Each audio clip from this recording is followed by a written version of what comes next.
اور جب میں بیمار ہوتا ہوں تو وہی مجھے شفا دیتا ہے۔ اور ایوب کو یاد کیجیے جب اس نے اپنے رب کو پکارا کہ مجھے تکلیف پہنچی ہے اور تو سب رحم کرنے والوں سے زیادہ رحم کرنے والا ہے، تو ہم نے اس کی دعا قبول کر لی۔ پھر جو کچھ اسے تکلیف تھی وہ ہم نے دور کر دی، اور ہم نے اسے اس کے اہل و عیال اور ان کی مانند ان کے ساتھ مزید بھی اپنے پاس سے بطور رحمت عطا کیے، اور عبادت کرنے والوں کے لیے نصیحت کے طور پر۔ ایوب علیہ السلام اللہ سبحانہ تعالیٰ کے برگزیدہ نبی تھے۔ اللہ تعالیٰ کی طرف سے ان پر ایسی شدید آزمائش آئی کہ وہ بہت لمبی بیماری میں مبتلا ہو گئے، اور اس کی وجہ سے ان کے اہل و عیال بھی ان سے جدا ہو گئے، یا یہ بھی کہا جاتا ہے کہ وہ فوت ہو گئے، مال مویشی بھی ہلاک ہو گئے۔ لیکن ایوب علیہ السلام نے ہر مصیبت پر صبر کیا، اپنے رب پر بھروسہ کیا، کوئی شکوہ نہیں کیا، کوئی واویلا نہیں کیا، کوئی شکایت نہیں کی۔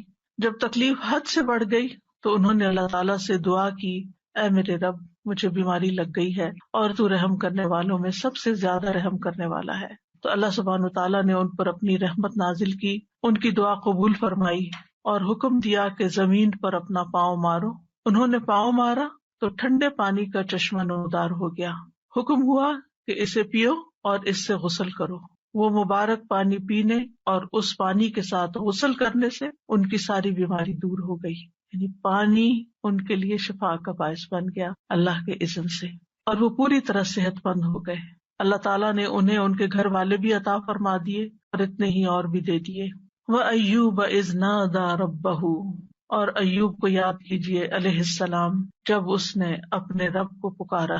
ندا کا لفظ ہے، نادا، ندا کہتے ہیں بلند آواز سے پکارنے کو، یعنی ایک دعا ہوتی ہے جو ہم چپ کے مانگتے، جیسے زکریا علیہ السلام نے مانگی، اذ نادى ربه نداء خفیا۔ وہاں ندا کا لفظ ہے لیکن نداء خفیا یعنی ایسی پکار تھی جو کہ چپ کے تھی، لیکن یہاں پر صرف ندا کا لفظ ہے، نادا کا لفظ ہے۔ تو انہوں نے اپنے رب کو پکارا۔ دونوں طرح پکارنا چاہیے، دل ہی دل میں، چپ کے اور بلند آواز سے بھی۔ رب ہر طرح سنتا ہے۔ کیا پکار کے کہا؟ انی مسنی الضر، یا رب مجھے تکلیف پہنچی ہے۔ در سے مراد انسان کی جسمانی بدحالی ہے، بیماری، لاغری، بڑھاپا، یہ سب چیزیں در میں آتی ہیں۔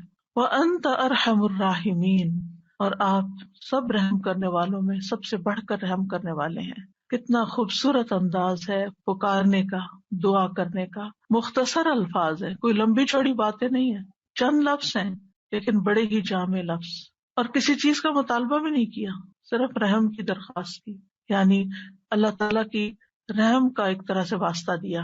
وَأَنْتَ أَرْحَمُ الرَّاحِمِينَ، تو کیا ہوا نتیجہ؟ فَاسْتَجَبْنَا لَهُ، ہم نے اس کی دعا قبول کر لی۔